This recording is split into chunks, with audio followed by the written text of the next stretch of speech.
समस्त विजय विला परिवार द्वारा कृष्ण पक्ष जन्माष्टमीना पावन अवसरे श्री नर्मदेश्वर महादेव मंदिरનું ભૂમિપૂજનનું આયોજન કરવામાં આવ્યું હતું।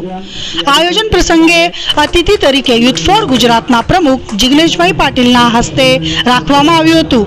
આ પ્રસંગે ઉપસ્થિત મહેમાનો તરીકે ડેપ્યુટી મેયર નરેન્દ્ર પાટીલ, બાંધકામ સમિતિના અધ્યક્ષ ભાઈદાસ પાટીલ, પરિવહન સમિતિના પ્રમુખ સોમનાથ મરાઠે, વિપક્ષ નેતા શશીબેન ત્રિપાઠી, સામાજિક સેવા અગ્રણી પરમેશ્વરભાઈ રાજપૂત અને સણિયા કણદે ગામના સરપંચ જયપાલસિંહ સોલંકી પણ ઉપસ્થિત રહ્યા હતા।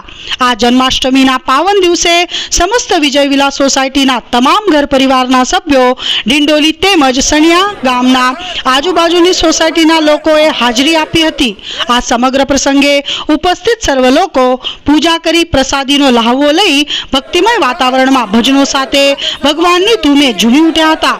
જન્માષ્ટમીના આ પાવન દિવસે સમગ્ર વાતાવરણ ભક્તિમય બની ગયું હતું। જી આપનું નામ કઈ જગ્યા છે અને શું પ્રોગ્રામ છે? મારું નામ દિનેશભાઈ રાજપૂત। પ્રોગ્રામમાં અમે ટૂંક સમયમાં વિજય વિલા રેસિડેન્સી પરિવાર નર્મદેશ્વર મહાદેવ મંદિર જે આજે જન્માષ્ટમીના પાવન અવસર પર ભૂમિપૂજનનું આયોજન કર્યું છે સનિયા કંદે મધુરમ સર્કલથી આગળ, અને એમાં મુખ્ય મહેમાન તરીકે જિગ્નેશભાઈ પાટીલ, યુથ ફોર ગુજરાતના પ્રમુખ, ધારાસભ્ય સંગીતાબેન, ધારાસભ્ય સંદીપભાઈ, doctor deputy mayor Narendra Patil, શાસક પક્ષના નેતા અને બીજા સમાજના ઉદ્યોજક અગ્રણી અહીંયા ભૂમિપૂજનના આયોજનમાં આવવાના છે। આપનું નામ અને શું મેસેજ આપવા માંગો?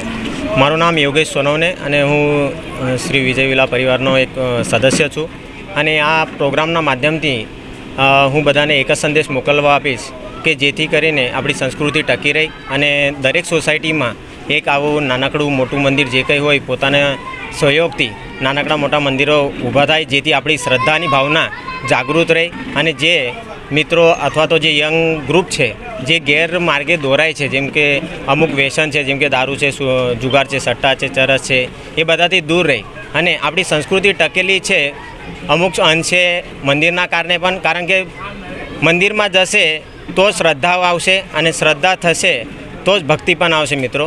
એ માટે બધાને એક નમ્ર વિનંતી છે કે વધુમાં વધુ મંદિર બનાવવાનો પ્રયત્ન કરો અને વ્યસનથી દૂર રહો। આ જ એક અમારો વિજય વિલા પરિવાર તરફથી એક ખાસ સંદેશ છે। જય હિન્દ, જય ભારત।